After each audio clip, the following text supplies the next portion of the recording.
Hey everyone, welcome back in. Betsperts Golf here for our first look, the 2025 People's Open Waste Management TPC Scottsdale. Coming off of a good week for the tour. Rory at Pebble. We've got sunshine on Sunday, Ron. Signature event, nice leaderboard. What's going on?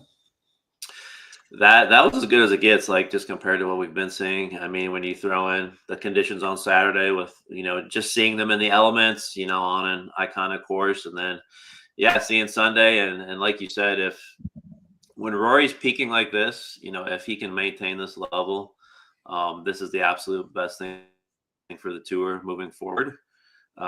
Just when these guys, we got so many great events coming up here.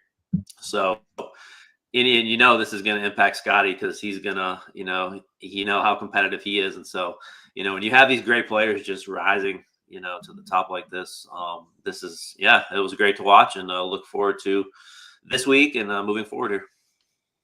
Yeah, I don't want to overreact to a Rory win. He was talking about one of the best players in the world. Doesn't really feel like a Rory track, right? It's a spot where driving distance is mitigated. I push back on, our guy Andy, who loves to hate on Rory, loves to look for any opportunity to hate on Rory. So I'm interested to get his thoughts tomorrow. But I was talking to him earlier about this is going to be a tough year, I think, for Rory haters because, a lot of the majors set up as really Rory friendly, right? We're going to Quail Hollow for the PGA Championship. He's absolutely feasted at Quail over the years. Oakmont feels like a spot where, distance is going to matter for a U.S. Open. Obviously, his game's always very well suited for a U.S. Open. He hasn't closed in a while. And then obviously we go to, back to Royal Portrush. Maybe the pressures of that aren't good for him necessarily, but it does feel like a spot where Rory's going to be knocking on the door. Obviously, his game is always going to be perfectly suited for Augusta.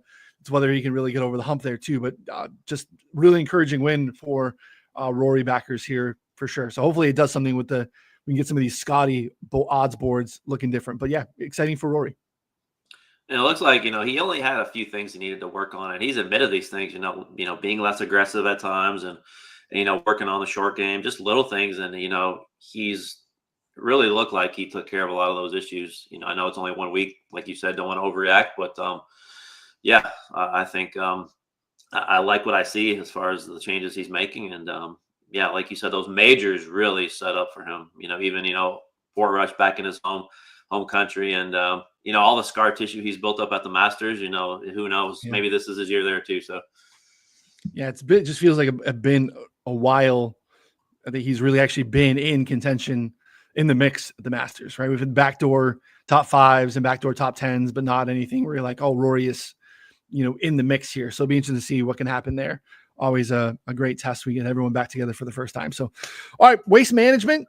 Everyone loves this event. And it, I think rightfully so, got bumped last year out of the signature rotation so that Pebble can be what we've done with Pebble. Despite that, it seems that tour players still really love coming here because, relative to where it is in the schedule, this is a natural bye week for a lot of guys. And people are continuing to tee up and coming here, drawing a pretty strong field for this event, even though, again, we are in the middle of next week and other signature events. So talk to us a little bit about the course, field, anything your initial takeaways, because I think the field's way better than I thought it was going to be. Yeah, and that's, I know Victor dropped out, but yeah, it's, we got some, I don't think it's as strong. Obviously, I think 2 years ago we had a signature event here where everybody was here. And it's pretty comparable to last year. You got Scotty, Wyndham, guy, JT, Ricky Fowler, guys like that. Hideki's here. Hideki always plays here. And that's kind of one of the things that sticks out to me is, there's plenty of scoring chances here, but yet the winning score has only reached 20 under par twice in the last 17 years. So this is not a birdie fest by any means. And the thing I really love is, when you look at, what has it been? 15 of the last 18 years, the winning margin has been one stroke. 8 playoffs, like that's just ridiculous. 8 playoffs in the last 18 years, including last year when we had Nick Taylor outlast Charlie Hoffman. So yeah, I think it's a really fun course. I think the risk reward par fours just add an element, especially when you got 16, in the Coliseum, and then you go to the risk reward holes after that. It's just a great finish, and the leaderboards can change so rapidly on those last three holes, and so and then you got the desert environment, you got the mountains, and so the setting is pretty cool as well. So I just think overall it's a fun event, and it's just I think it just kind of breeds competition between these players, especially with these finishing holes down the stretch. Yeah, water is in play. Just a lot of, like you said, risk reward, scoring opportunities littered on the back nine. No more than that finishing stretch, like you mentioned. So it does make for some great theater. They do a great job as trying even to have enough wiggle room to get a playoff in as the leadoff for the Super Bowl. The best Super Bowl pregame show that there could be out there. So it has been a place where, I mean, I don't know what place Scotty Scheffler isn't a great fit for, or has not had a ton of success on, but it's been a spot where Scotty's won 2 of the last 3. It was very much in the mix on Sunday here last year, kind of tailed off in the back nine, did not close there, but again, a spot where it's well suited for him. So it's just in terms of betting this board, it's very challenging, right? What do you do with Scotty, who really show no signs of being rusty, injured, anything with a hand last week, approach completely dialed in as you would expect.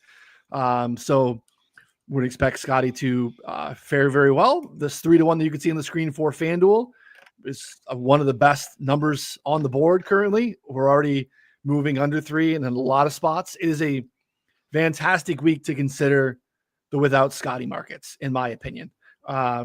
Because unless you just want to, hey, 3-1, throw Scheffler in with whatever your side is, or both sides for the Super Bowl, get yourself some, liquidity going into that game, knock yourself out. Otherwise, most books will offer without Scotty markets. FanDuel already has them up, which is nice to see, but you'll see everyone else pretty much jump in there as well. But again, looking at the field, Scotty, JT, Hideki, who's played like, I don't know, he's on like the Sanjay calendar this year. There's a lot for Hideki. Not taking any golf off, knowing that he's got to, walk Torrey again next week. A lot of Hideki. Hopefully we don't break down, but it's obviously a spot he's played well. Sanjay, Sam Burns, Corey Connors, Tom Kim, Benan, Thigala, who's played really well here. Sepp playing some really good golf. You got both Højgaards in the field. Rasmus significantly shorter. Bobby Mack. Spieth, good to have Spieth back. Played okay, which is good, knocking the rust off there a little bit. Kitayama, Bhatia, Grayson, which will be interesting to see. He withdrew with a hand injury, so I want to see how well he is doing physically. So, solid board. Wyndham Clark way down here at 70. This is Cam Young. People love to bet Cam Young. I'm sure they'll love that 70. Feel really good about it for 3 days before the golf starts. But it's here for you. And there's some bombs. You mentioned we had a playoff here last year with Nick Taylor and Charlie Hoffman, right? So it's a spot where course history has mattered a little bit as well. What do we need to be looking at in terms of how this course is going to play? It typically plays, firm and fast. You got the desert sun, very little rain in this part of the country, down there in Arizona. So I think, for me, off the tee is always crucial here, because yes, you do get extra driving distance because, elevation in the mountains.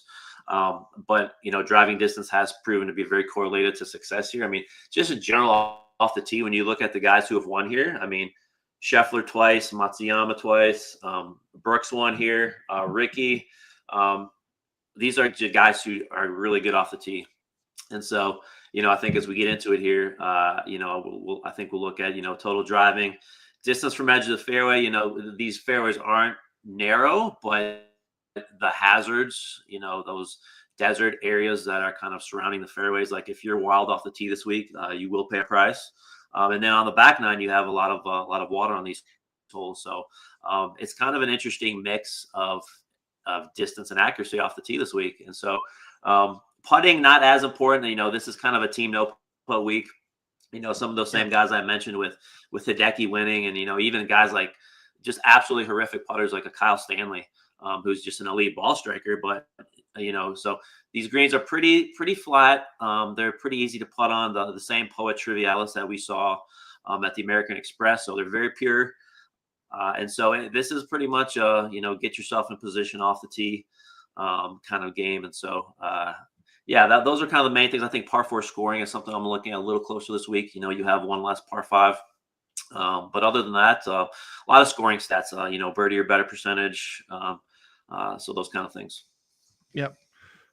Good call out there too. Yeah. Par 71, a little over 7,200 from the tips. Poet Triv greens, as Ron mentioned, unique feature that you can dive into in the rabbit hole, which matters. And I love your call out too. So the rough is short, but it is a spot where, again, I will always bang this drum. This is a perfect application for it. Total driving through the lens of distance from the edge of the fairway, because not necessarily that the rough is problematic, because 2-inch rough is not going to be an issue for these guys, but you really want to have those wayward drives cut down, right? We want to not be in the desert. We want to not be in the brush. We want to not be in the water. So driving accuracy is not going to tell us that as much as driving it from this, the distance from the edge of the fairway is going to. So some sort of hybrid total driving combination of accuracy captured through that lens and distance for sure. So absolutely love it. We'll dive into it here. Want to remind folks too, this is about to go away. This is a great deal that is going to get you 3 months of premium access, everything that we have over at Betsperts Golf for just $10 through our partners over at Better. This expires. This offer is only good till the Super Bowl. So limited time, take advantage of it. We don't have unlimited amount of spots. People have already taken advantage of it. Great deal. Simple way to follow. You can, if you're listening in the podcast form, head over to betspertsgolf.com. You'll see the article. But if you're watching on YouTube, again, download Better. It is a DFS pick'em type of platform. Are you familiar? We've done these partnerships with others. Use the promo code BS Golf when you sign up. That's BS Golf. There are links here directly as well. Deposit and play $10 on Better. After you do that, about 48 hours later, give it time. Let the email come. We have to, get reporting from them, check it on our end. Give it time. But at no additional cost, you'll get a link to access Betsperts Golf for 90 days for free. Just deposit and play $10 on Better. They will match your first deposit up to $250. So if these are platforms that you like to play on, take advantage of that free money as well. But all you need to do to qualify for this deal is deposit and play $10. So any questions, reach out to us directly. We'll be, obviously tweeting and sharing this because it's a great deal we want people to be able to take advantage of for no additional cost, 90 days. So obviously that's going to cover the Masters. It's going to get you really up close to even like the PGA at this point. So take advantage of that for just $10. Typically, 3 months is like $90, almost $100. You're going to be able to get it here for just $10. Awesome deal. All right, let's go through our course stats page. And I want to back up some of the stuff that Ron is saying here as well. If we look at off the tee, this is pretty massive, right? So standard tour event, driver usage, 67.3%. Here, 5-year rolling average, 85.3% driver usage off the tee. You can see almost 10% higher drives at 320 plus. Part of that is the increase in driver usage. Part of that is the elevation as well. But this is a club head cover off, grip it and rip it event. You can really, not that you could separate, but you have to really be able to be dialed in here off the tee this week. I think it's a great way we can, use this tool to back it up. You can see, we've tickled, 90% last handful of years here. This event, which is absolutely crazy. Yeah. I just looking at this, and I know another thing when you throw in the dry conditions, the fairways are firm, so they're going to get some extra rollout here as well. But like you said, 2-inch rough. Not really worried about the rough as much as you are the kind of the waist areas that are kind of on the farther extremes of the fairway. Yeah, and you see the greens and reg a little bit higher than a PGA Tour average event. Part of that is the rough not being problematic. You can see greens and reg from the rough being higher than a PGA Tour event last year, 58%, which is, pretty crazy to see. Everything's a little bit easier. You can see the aggressiveness here in terms of going for the green, which I know you mentioned being something that we need to look out for this week as well. These hit rates are a little bit higher. Birdie's not necessarily higher, but again, guys are being aggressive. Yeah, and that's what that first GFG percentage. That's just, you could call that aggressive percentage, because that is the rate of guys. How often are they going for, and not just the par fives this week. You have some drivable par fours, so it Oh, also yeah. includes those holes. And so even looking at a player perspective, like when you're modeling this week, taking a look at that stat and seeing which guys typically are more aggressive, and I think that will pay off this week. Yep, it's a great call. When you look at it, approach shot distribution, we are in that mid iron range. You can see all your stuff that's a little bit closer. This is maybe a little bit below average, but then we start to bump out to pretty normal distribution from 125 to 150.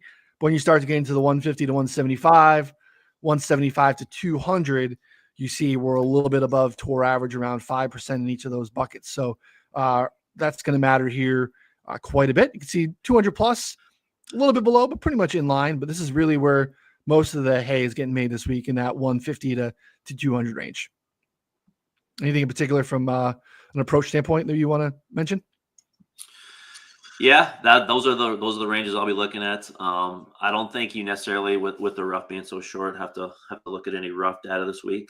So for me, it'll mostly be kind of fairway stuff, in those ranges. Yeah, you can dial in here. You can see you want to look more specifically at approach proximity, fairway, rough, all that stuff. Around the green, these are pretty big greens, Ron, but we do have more scrambling from the short grass. Is that correct? There's more shaved runoffs here than thick, rough aprons around the green. Yeah, that's where they'll be tested most. And some of these holes have some difficult areas where, if you miss, it's going to funnel down, and you're going to have to, kind of chip uphill off the short grass. So it's not really, as you can see there, it's kind of pretty close to tour average, but just the amount of chipping from those areas is just going to be increased this week. Definitely something to consider. Yeah. Putting, you said we've had some no putt champions. I'll take advantage of this here. You mentioned par four scoring a spot to separate this week too. Nothing that's jumps off the page in terms of, stuff we need to, that's way above PGA Tour average, but again, useful to take a look at here. When you look at par scoring average in general, birdie or better rates. Anything to add on scoring metrics or anything? Yeah, I just think, it's another week also to look at, bogey avoidance, because and this is a week where you want to score. And, I think that's kind of become a habit for me to not just focus on birdies, but who also can avoid bogeys on these holes. Yep. Yeah, and you can see past leaderboards, as you mentioned. I mean, Nick Taylor got to the 20s last year, but we've been kind of hovering mostly around the upper teens over the last handful of years, which is interesting to see. But again, I mentioned Scotty's in the field. Scotty was in the field last year. He went off at like plus 550, a little shorter this year. Obviously, you could see, these both Hoffman and Taylor were going off, at triple digits last year too. Right behind it, some more familiar names that are probably in that mid tier in terms of Sam Burns, Thigala, who's played well here, Jordan Spieth, Matt McNeely, Adam Scott, Kitsuyama, Cam Young. So JT's right here. So basically, the majority of the board right behind Scotty this week, we're all pretty much in the mix last year too. So it has been a spot where you've seen some of these guys separate. This can be definitely a Scotty and bomb week, or Scotty without market week. So definitely interesting to take a look at.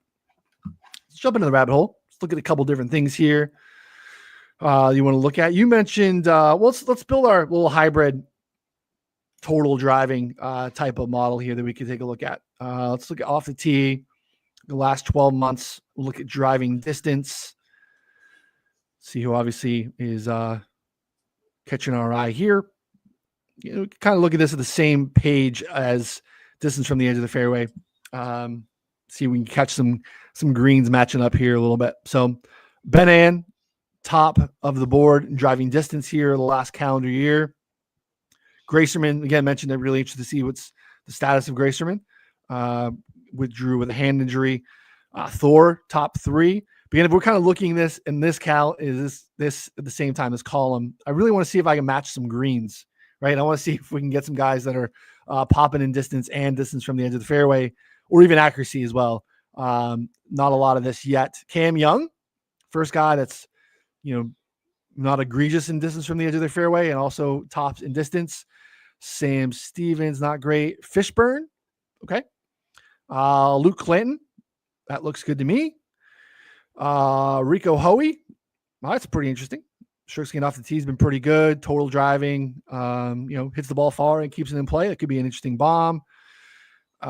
Sam Burns, again, playing well here. Kevin Yu, again, great example of distance from the edge of the fairway and driving accuracy not being linked up. I want to lean here as being a little bit more valuable. See Alex Smalley, Patrick Rogers. Here we go. Scotty Scheffler. That seems unfair. To me, the top of the board, basically in accuracy, total driving distance from the edge of the fairway. Heard he's pretty good at golf. Anyone jump out to you here, Ron, that maybe caught your eye? It was a little surprising. Yeah, I mean, I think as we go down here, I think the driving distance numbers are so thin, between each other. Close. So, yeah, and again, looking at average will show you that too. And so I think when you see a guy, he's 50th in driving distance, I think that's nothing you should shy away from this week, because the guys are going to get rolling. So you kind of want that sweet spot, that combination area. Where if you see a guy like Corey Connors, who's not the longest driver of the ball, but when you combine that with his accuracy, he's still going to be in a really good position off the tee this week. Yeah, you can see that here. The delta between these guys is so. I mean, you might lose 20 spots on the board ranking wise. Scheffler was down here, in like the 20s or 30s. No one's thinking that Scotty Scheffler is, working behind the 8 ball here because his driving accuracy or distance ranking is 30th, right? Like, it's not a problem for him if he needs to dial it up. You can also just turn on the filter of, how these guys do when it's driver heavy. I think that matters this week. We saw, obviously, that matters a ton as well. You can look at strokes gained off the tee in that view as well. But I think there's an interesting way to kind of go about it before you even build some models. Billy Horschel, that bodes pretty well for him. Austin Eckroat, same. Like, this is like the 50 to 60 range of ranking. But in terms of where they're actually, the gap between everyone else, we're talking about minuscule differences. So let's look at that driver heavy. Go into the condition section. You can go into off the tee club. Like you said, we're pushing almost 90% here at times over the last 5 years. Let's see who does their best off the tee when it is driver heavy. That matters a lot this week. Again, great use of the filters here. So strokes gained off the tee, last 12 months, driver heavy.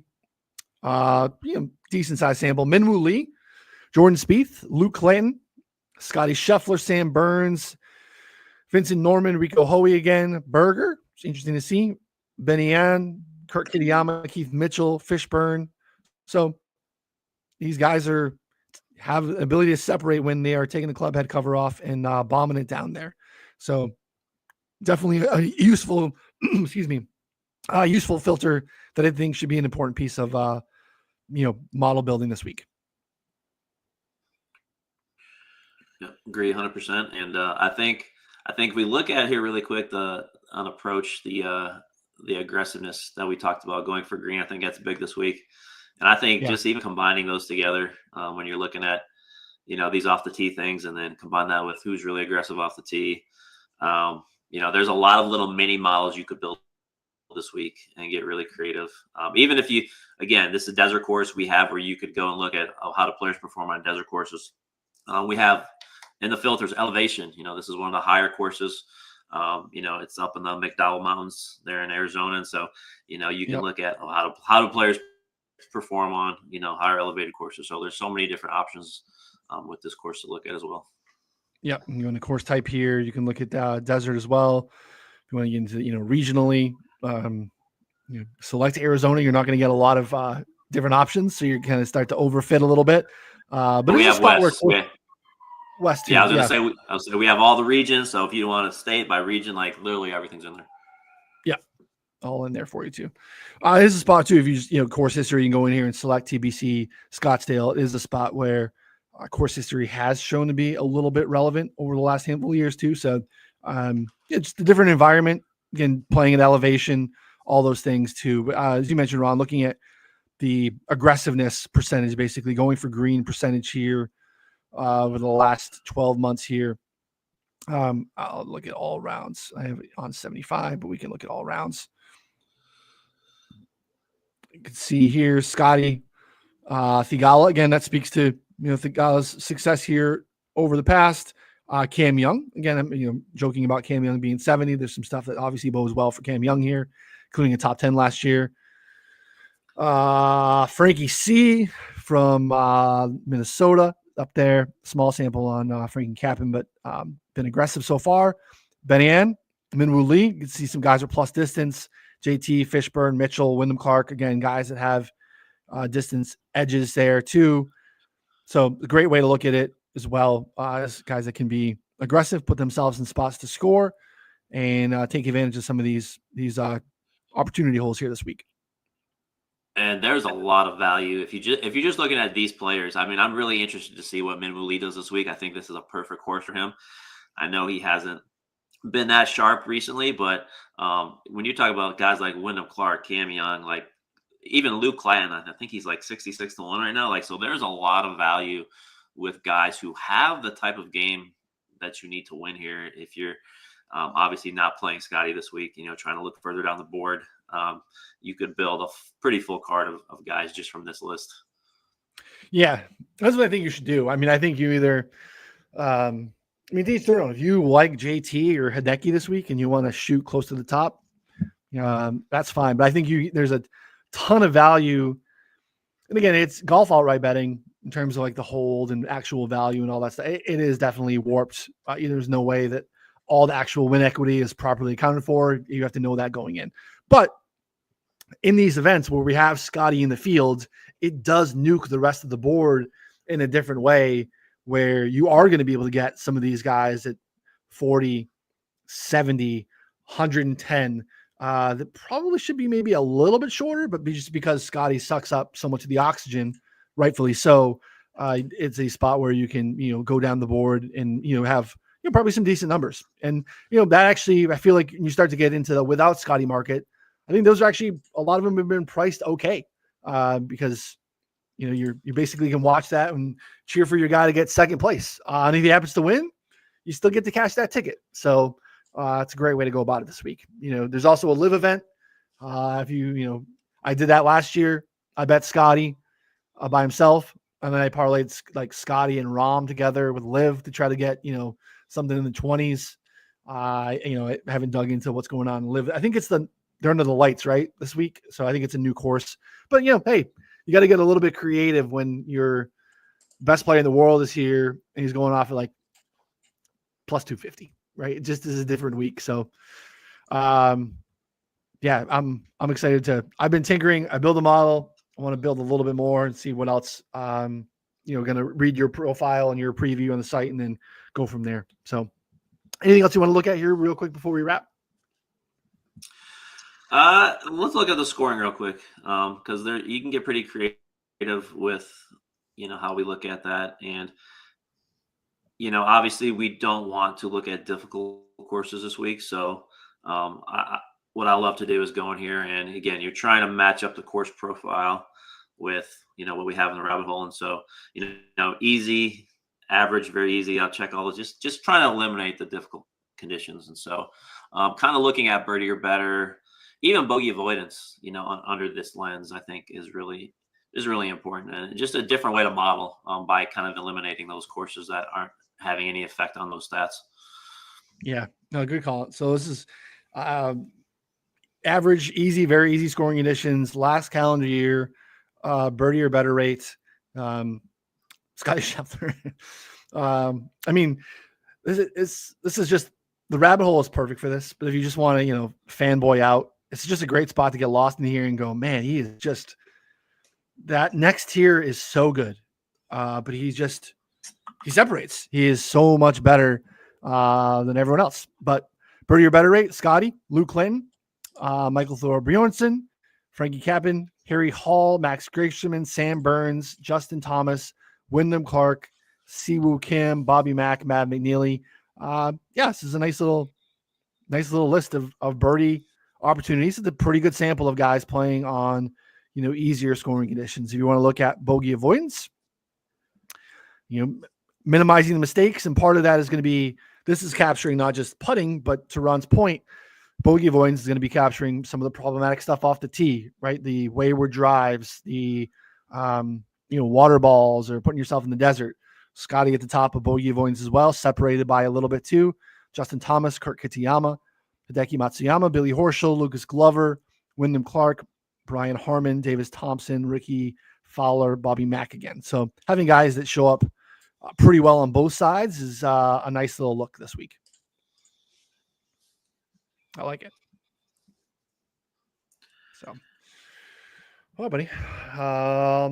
Anything else for the people? You're going to go to the site. They're going to read your preview. They're going to take advantage of the deal. This deal's sick. Yeah, great rabbit hole week. Again, if I know a lot of people watch this show, is still kind of feeling it out. Again, if modeling is a challenge for you, if you don't want to do that, like I know so many people who just love to just look at the data and just figure it out that way. But if you do like to model, and just want to dig into the site more, we've got a ton of tutorial videos on the site as well to help you out. And again, reach out, DM for any questions, any comments. We got more improvements, more things coming soon. So great stretch of golf coming up here. Looking forward to it. Yeah, it is. And you can go in here. Look, you don't want to build your own model? Go into the expert reports right here on the site, right on the rabbit hole, view expert rankings, and you can grab a look at any of the models of any of our people. Obviously, Ron and I have models in here. But you can see a new addition here too. PGA Tout at PGA Tout on Twitter. John Hassbauer, who just fantastic preview every week as well. Over at the lines, you just want to see his model? Click on it right here. It's free for you. Not free for you. You actually have to have a subscription. But if you have a subscription, John's model is free for you. Steve Schwimmer, who's a part of Andy Lack's team over at Inside Sports Network. Andy Lack himself is here. Tour Picks, our guy Joe Idone, who from his Tour Picks and Preferred Lines podcast. Again, Ron, myself, Andy Molitor, all these models. Again, just wisdom of the crowd. See what other people are looking at stat-wise. Just look at their models. See if there's, hey, I really like John's write-ups. I really like what Joe does or Andy does. Go in and look at their model and keep it that simple, right? If this is overwhelming for you, you start to get a feel for it and you just want to dip your toes in it, but you get access to theirs as well. An absolute awesome feature for you if this is, overwhelming. And it's a lot of filters, a lot of stats. We try to make it as useful as possible. It's why we build the content this way, but understand that it's not for everyone, but having access to other models hopefully can do it for you as well. So again, take advantage of that deal on the site, betspertsgolf.com. Download Better in the App Store. Promo code BSGolf. $10 deposit and play. Fire some Super Bowl bets in there. You probably want to fire some NBA because it needs to actually play. So take advantage of that. Get in there, and you'll be able to get access to this for 90 days for no additional cost. So again, expires when the Super Bowl kicks off. So I don't really want to have my laptop ready and turn it off right away. Give maybe a little bit of a grace period, but it's not going to be here on the Monday after. I promise you that. So take advantage of this week. Hang out with us for the waste management and get yourself ready to go for the next 3 months. So appreciate you hanging out with us now. Subscribe before you take off. You can find obviously Betsperts Golf wherever you listen to podcasts, here on our Betsperts Golf YouTube channel as well. We appreciate you. We'll be back tomorrow, the betting show. Thanks, everyone.